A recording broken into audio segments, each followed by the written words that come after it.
we've got some questions for you this week on the fair dinkum department. Have New South Wales picked their best team? Should Kalen Ponga have been dropped? Does the NRL need to overhaul suspensions for rep footy? No. And does Luke Brooks deserve a new contract? Special bonus round. Is a 5-year deal too long for a rookie coach?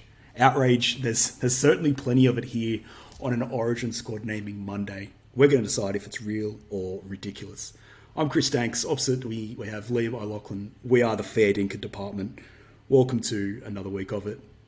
Liam, I don't even know if I should ask about what was your game of the round. Is it the Dragons' massive win?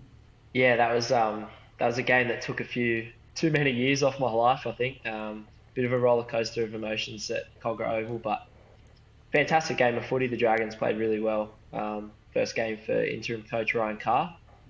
So look, good to see the boys get a win. They did deserve it. There was lots of emotion after the game.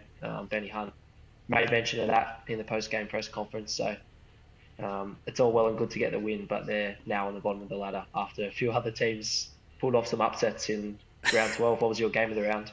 Mate, I loved it was so easy for me that it was the Dragons Roosters because I'm just a filthy casual for that game. Obviously, I'd like to see the Dragons lose, but I couldn't help myself rooting for them towards the end. When Tedesco crossed, and I just rewatched it this morning, so it's 5 minutes left or whatever, and you see Benny Hunt in the foreground, hands on his head. You just know going through his head, he's like, God damn it, what do I have to do to this place to get a win? Another win's been taken away. So I was pumped for the Dragons. I thought it was a ripper game. I really, really enjoyed it. Ugh, feels dirty to say.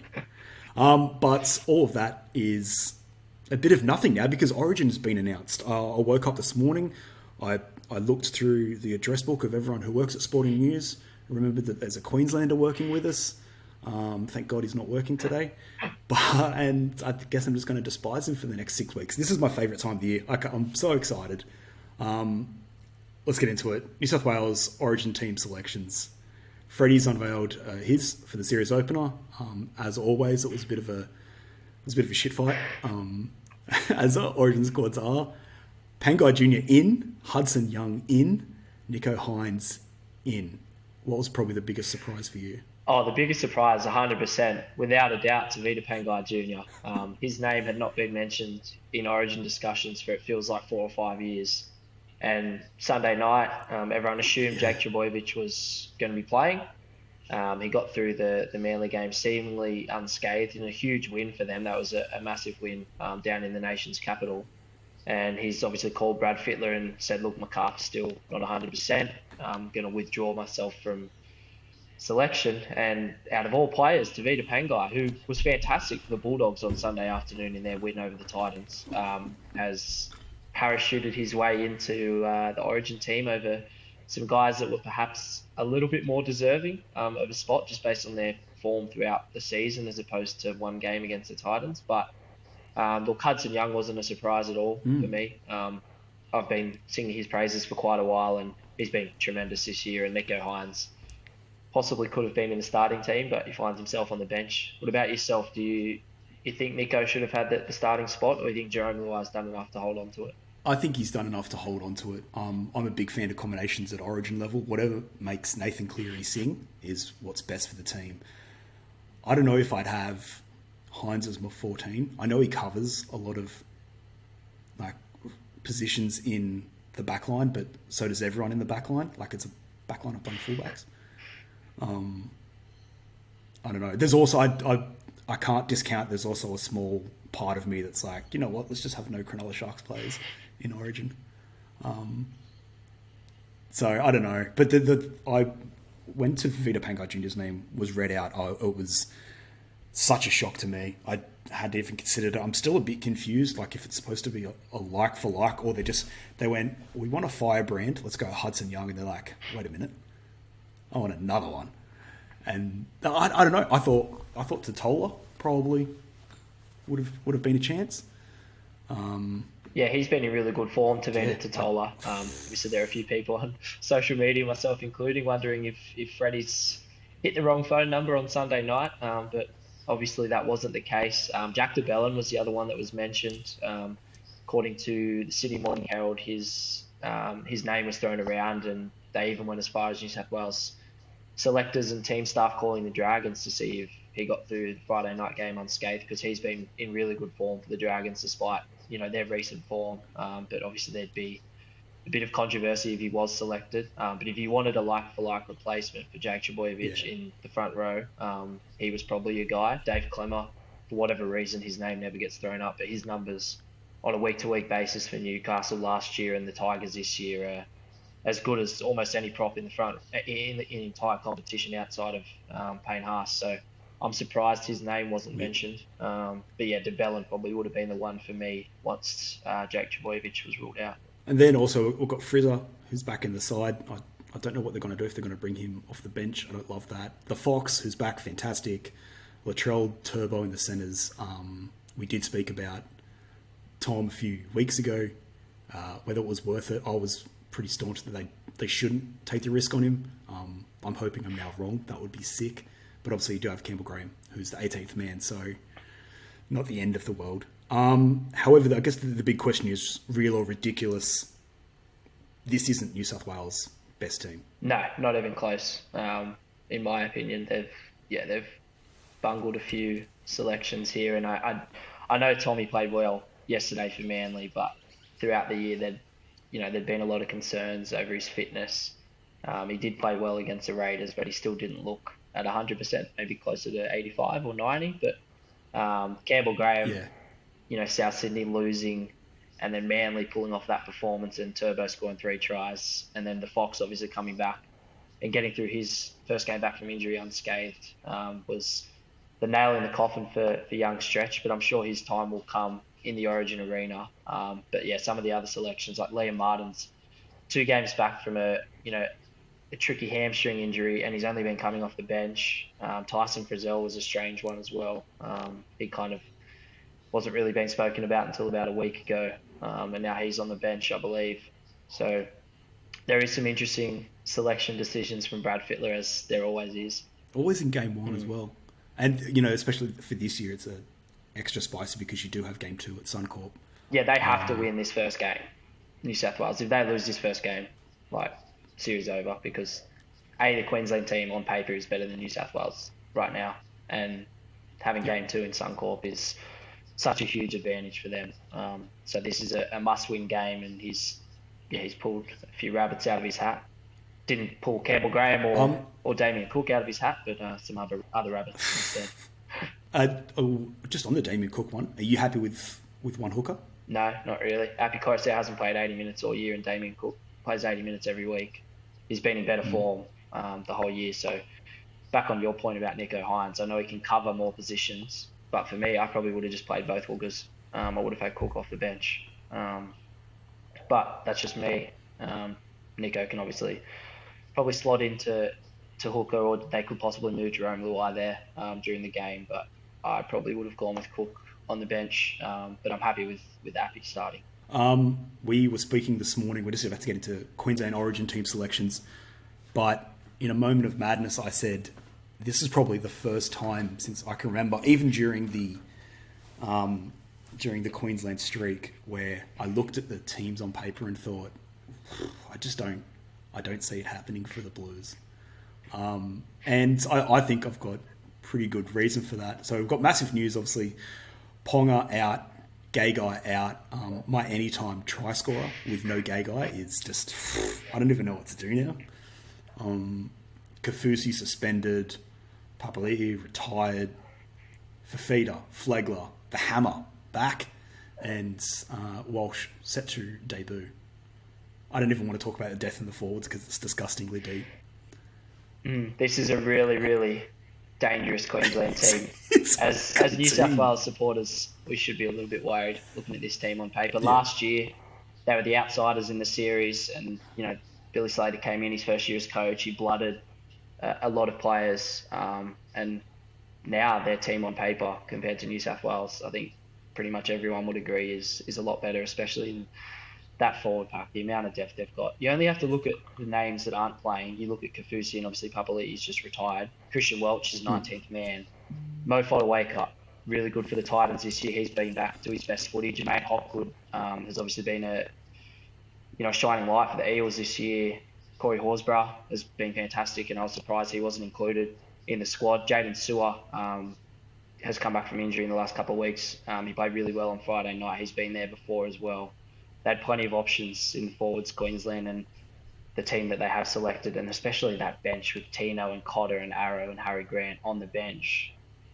It's going to cause a few headaches. Tom Flegler's been in great form too. Tom Gilbert's everything that Brad Fittler thinks Liam Martin is. That's what Tom Gilbert is, and he's going to be a huge inclusion in the starting side for the Maroons, and Dave Fafita this year is playing the best footy of his career. So I'm very concerned as a New South Wales fan. I just on David Fafita, he like he's one of those players that I obviously don't want him to do well as a New South Wales fan, but watching him in full flight, he's just devastating, and I wonder if now being around the pure class of a Queensland Origin side, what that's going to do for him. Like, you think of Valentine Holmes, like 2017, if you remember, he was pretty rubbish the first first half of the year, and after Origin, just absolutely flew for the SU because he got that massive kick just from being around those guys. I wonder if that'll be that for Fafita this year. But yeah, I don't see a massive weakness if you're going like for like, looking at the possible 17s up against each other. Tough, man. Yeah, and out wide as well. Like, I know we speak about the forwards, and that's where they're quite strong. Obviously, Reece Walsh is coming in, and he's lit up the competition this year for the Broncos. But look at guys like the Hammer in the centres. He's been there before as well, and he did a good job in the centres when he did play a number of years ago. Valentine Holmes was really good for Queensland last year, and Murray Taulagi and Selwyn Cobbo were two of the best young wingers in the competition. So they do have strike and size and speed and power all over the park. But yeah, David Fafita, I think he's ready for a huge Origin series, and he's going to announce himself as one of the premier forwards in our competition. I'd say probably the biggest question most people have this morning is Kalen Ponga. He will not play. One of the game's biggest names. Is it real or ridiculous? Should Kalen Ponga be in the squad for Origin? Should he be in the squad? No, I don't think so. He's moved to 5'8" this year. Didn't last very long before he copped a head knock. I know it's really unfortunate, and it's good to see him back out in the field in the last few weeks as well. But he's moved to 5'8", that's the first thing, and that hasn't been working for him or for Newcastle on a consistent basis. Reece Walsh has been fantastic this year. Kalen's, concerns over, his fitness and his head knocks and all that kind of stuff. There was another HIA scare the other day. He obviously ended up passing the test, which is, really good news for him and for Newcastle. But I can understand why Billy Slater has gone with the hot hand in Walsh. And if it doesn't work, they can always go back to Ponga because he's proven that he is an Origin player. He was awesome last year for the Maroons, and he has been whenever he's pulled on the Maroon jumper. So, look, they have two really, really good options there. But for me, I think Reece Walsh is the right one. And you look at some of the other guys from the Broncos that they've got in that squad and some of the combinations, as you said, that could come into play there. It's a very exciting prospect for Queenslanders. Yeah, I mean, obviously when I saw he wasn't named, I was like, oh. But then if you have to look at who you'd have to drop to make way for him, I don't like you couldn't not have Walsh there. That would be madness. So it'd be interesting. Be very interesting. I think maybe the one spot. I know we did just speak about the centres for Queensland, but that's probably the one spot I think maybe if the Blues can get the ascendancy somewhere, it'll be there. But I'm happy with Ponga not being named. I can see definitely the reasoning behind it. Just weird not seeing one of the game's biggest players not in the showcase event. Yeah, it looked like he got his nose in front as well last week after they had a good win over the Titans, Newcastle, but then didn't perform very well on Saturday against the Sharks, and that's obviously why Dane Gagai's also missed out now as well. And the Hammer's been, lighting up the competition similar to Walsh, and they're going the New South Wales model of playing multiple fullbacks. So the Hammer's going to be in the centres alongside Valentine Holmes, which is going to give a few headaches, but Latrell and Turbo up against them, it's going to be a tantalising affair for fans. 3 syllables on a Monday morning, tantalising. Nice. Felice Kafusi will not be playing in Origin. He's been hit with a grade 2 careless high tackle against his old side. He had prize, obviously, so he'll miss, is it 3 games with an early play? 3 with an early play, 4 if he fights it and loses, which I don't know if he will, to be honest. It looked like, if anything, it was just dumb. Just a bit of a brain snap from Felice, which he's a little bit prone to sometimes. So he will definitely miss Origin 1. As always, there will be calls now to revamp how club games can affect Origin. Remember this happened with Angus Crichton in 2021, where he missed Origin 1 because of not a nothing tackle, but a careless tackle more than anything. Last year, they revamped the rules so that the opposite way. So in Origin, if you were hit with, basically you wouldn't miss club games for something that happened in Origin, you're more likely to get a fine. But this will probably drag on all week, especially if Queensland forwards don't measure up against New South Wales. What's your take on it? Do the NRL need to overhaul suspensions for rep footy? Should it be a completely different thing? No, I don't think so. I think it's a bit ridiculous. International games, I could see why. You have to have different rules, but every player that's playing State of Origin is also playing in the NRL. So I'm happy with the system the way it is. Obviously, there's unfortunate circumstances that come up, every year or two. And Felice is on the wrong end of that now. He probably would have started in the second row, I believe, for Queensland. So it's not great for them. He's been in good form for the Dolphins this year since moving up there. But look, they've got plenty of depth. I don't think Queensland will be too worried about it. If anything, I think the Dolphins will be more worried, and I don't think they'll risk the extra week. He'll take the early plea, I would imagine. So I think the system's fine the way it is. I know there has been some discussion about whether or not they should change it, but for me, that's a little bit ridiculous. Yeah, I think it's massively ridiculous. And footy's convoluted enough as it is. Is it? Are you sure? Mate, definitely. I think that's all the time we need to spend on it. Luke Brooks, his future at the Tigers. Luke Brooks getting a fair bit of airtime from us of late, as we know. He's been maligned for most of his career, had his 200 game on the weekend, and it was an absolute cracker. He's on a back-ended contract, not his fault, who cares? He's had huge promise. Now it looks like the Tigers will offer him a fresh deal. Possibly 2 years. He is off contract. Doesn't look like there's any other clubs chasing it that I'm aware of, at least. Sheensy and Benji both love him. Do you think he deserves a new contract with the West Tigers? I'm going to have to say yes. Just on a short-term deal, though. I don't think a long-term deal is in the best interest of Luke or the Tigers, and he might not even want to stay. He's been there for a long time now. He's played 200 games for the one club, yet to make a finals appearance.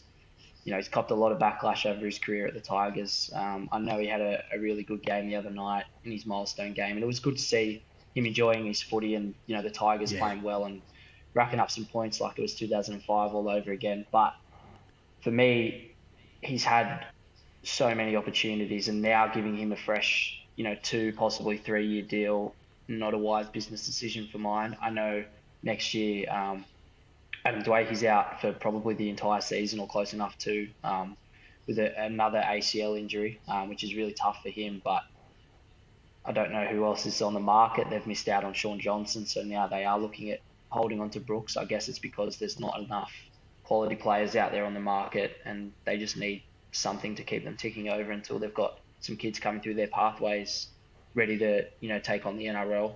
Brandon Waken's done a reasonable job since coming in, but for me, I think it's a little bit ridiculous to start saying Luke Brooks should be getting a new 2 or 3 year deal after, a handful of good games this year, maybe, and one fantastic game. I think, his record and his performances over a long period of time haven't been up to scratch for the Tigers. Yep. But probably the past 3 or 4 years, and giving him a new deal now, just, I don't know. What do you think? I'm not entirely sure, because I do get it's a tricky situation with, no halfback and possibly no 5'8" next year with Dwayne out injured. So it is tough. So they're probably the biggest ones for me as well. Obviously, you look at who's going to be available. There's no standout candidate. SJ probably was the one, and that hasn't worked. And he wasn't coming over for a small amount of cash. I don't mind it. Luke Brooks won't be on the contract that he's on right now.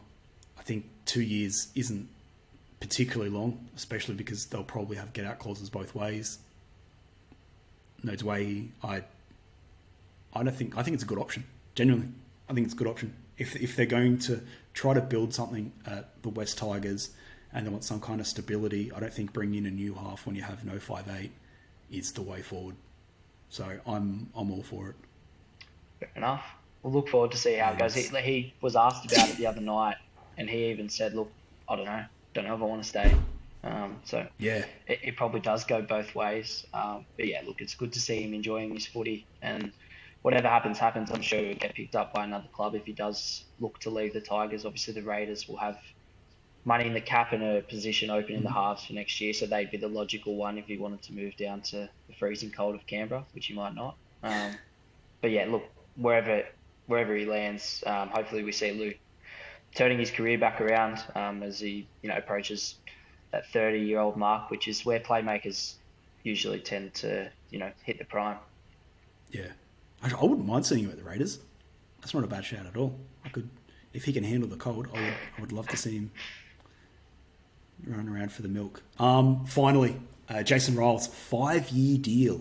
Woo-hoo-hoo-hoo-hoo. Anthony Griffin has been sacked since the last time we spoke.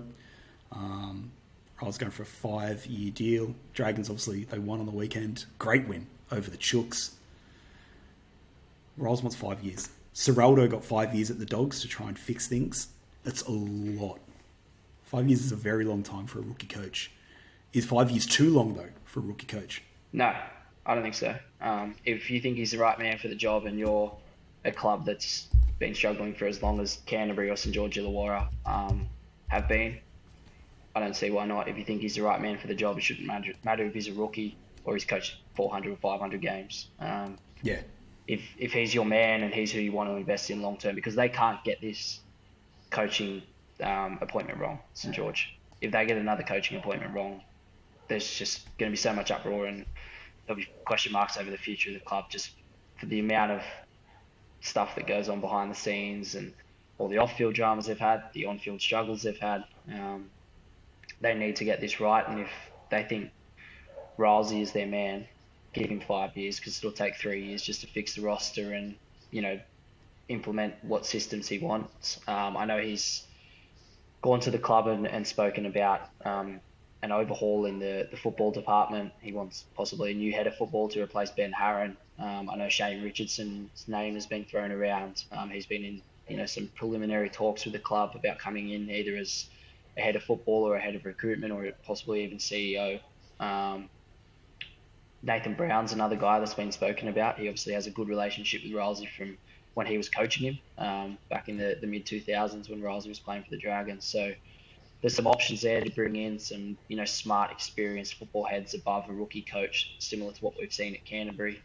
Obviously, it hasn't worked on the field just yet for the Dogs, but you think long term, Seraldo and Ryles have been spoken about, along with Craig Fitzgibbon, as the best young coaches in the game. If you think he's your man, 5 years is perfectly fine with me. Also, with the stuff with the rookie coach, when we say, they haven't been, there are rookie coaches who haven't been a head coach, but the way footy departments are set up now, assistant coach is doing a lot of the X and O's as well. You obviously had your front-facing head coach, but he's been in and around, as you said, very successful systems for a long time now. But for you, it doesn't matter that he is a Dragons man, that he has played for the Red V before. Does that help or hurt him in any way? I don't know. There's always talk about that, mainly because of how things worked out with Mary. And obviously his tenure at the club as a head coach was not fantastic and kind of set the club back. And Griffin was brought in as an outside voice to try and get away from that, old school Dragons mentality or Steelers mentality, and that didn't work either. So I don't think there's any right answer to that question. But if you look at all the head coaching candidates for the Dragons role, you've got Dean Young, Ben Hornby, Jason Ryles, Shane Flanagan, Mick Potter. they're all ex-Dragons except for Des Hasler, who it doesn't appear that he's still in the running. It sounds like it is down to Riles, and if things fall through in that contract, it'll probably be Ben Hornby or Dean Young. So whichever way it lands, it's going to be an ex-Dragon. He's been distanced enough from the club where I think it could work. Mary was still so involved coming through the grades, whereas Jason's gone out. He's worked at the Storm. He's worked at the Roosters. He's worked with England Rugby Union. So he's done a really steady apprenticeship under some really good coaches. So I don't think that's an issue. Yeah, that's very fair. I like though also that he's not coming in, if he does, with a win now mentality. Like even if there was like a slight rebound as there is with coaches for the first year, that's probably not going to fix the underlying issues at St George Illawarra. No, it's going to, there's plenty of issues, but I know they talk about Wayne Bennett and how he was able to block out all that outside noise from, the split board and the fans and all that kind of stuff, and it worked for that short period that he was at the club. I don't know if Riles is going to be able to do that, but he needs to overhaul some things in the roster in the football department. They've got a centre of excellence that's possibly going to be open by the end of 2024, which is fantastic for the club, and will only help bringing in possible marquee players, but they need some big names in the forwards. They need to figure out what the plan is with some of the young guys as well, and I think Riles will be the right guy to do that. Yeah, I can live with that. All right, that's it. An Origin edition, fair dinkum department. Origin edition. Not too many, apart from maybe the suspension stuff, it feels like it was oh God, who knows? Origin team selections is always a bit of a drama, so who knows how it's going to unfold over the next few days, but it seems like there's less outrage than usual. Yeah, there's not too much outrage. I would say it's more confusion on New South Wales. Big Tino's just been let off by the judiciary as well, which is a huge boost for Queensland. He had a couple of little incidents yesterday against the Dogs, so that's a worrying sign for New South Wales if you've got the big man with the mullet coming off the bench and just the form that he's been in. So, look, I'm looking forward to State of Origin, but I am a little bit nervous as a New South Wales man. Aren't we both? You and me both. All right, that's it for us this week. We will speak to you next week. See you then.